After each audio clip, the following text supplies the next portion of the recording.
How'd you get here? Okay.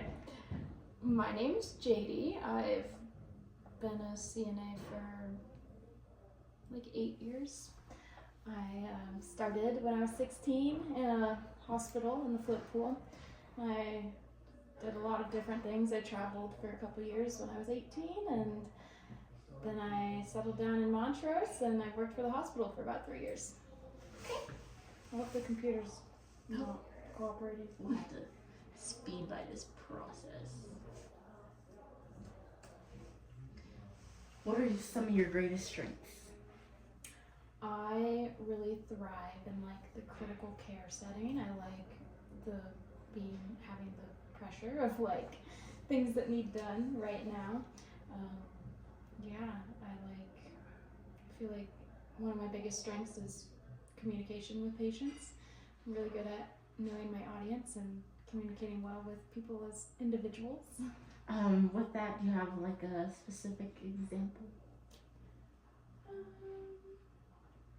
I know it's probably your everyday, but I know, like, I can think of one from today. This lady was so mad about her oxygen order, and just being able to, like, talk to her thoroughly and tell her this is what's going on and answer her questions and relax some of that fear from what she thought was happening. okay. Yeah. And then what would you say are some of your weaknesses or a weakness? Well, I'm relatively new to the medical assistant role. I've only done it for a year, so I always worked inpatient before that, so outpatient is a totally different ballpark, and so I'm still learning. I learn new things every day working here. It's part of the process. Mm-hmm. And then what, or why did you want this job? I wanted this job. So I was in school for respiratory therapy, and so I applied here at the Pulmonary Clinic PRN because I figured that would be beneficial for my respiratory therapy program. And then I went full time here, and I've been here ever since. So, Was there a specific interest in this company per se, or is just? It's like the only hospital around here, Yeah. so they have more job opportunities than Delta does. And I started on the med surg floor here, and then transferred to pulmonary. Okay. Career goals. Where do you see yourself in 5 years? I will go back to school for respiratory therapy. I was in school in Pueblo.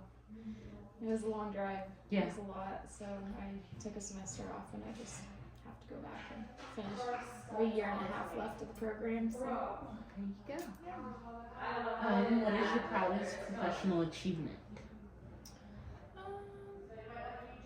I feel like I was so young when I started in healthcare. I was 16, working in the hospital setting. I learned a lot really fast, and then by the time I was 18, I had enough experience to be able to travel.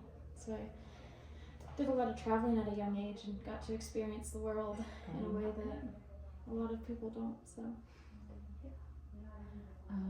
How do you handle stress or difficult situations? I love the stressful, difficult situations. Those are my favorite. I like the controlled chaos of it, I just am really able to say that, hey, this is priority number one, and go from there, be able to prioritize. This is where we need to start, and this is where we're going. So. I don't think a lot of people would choose that as or lucky. I think it's because I started so young, and I worked in the ICU a lot, and it just retrained my brain on, things happen every day in the ICU setting, and when you start at a young age, Yeah. Let's see. You kind of already answered it, but what were you doing specifically before your job here? I was on the med surg floor. I was the unit secretary, a CNA up there, and I did a lot.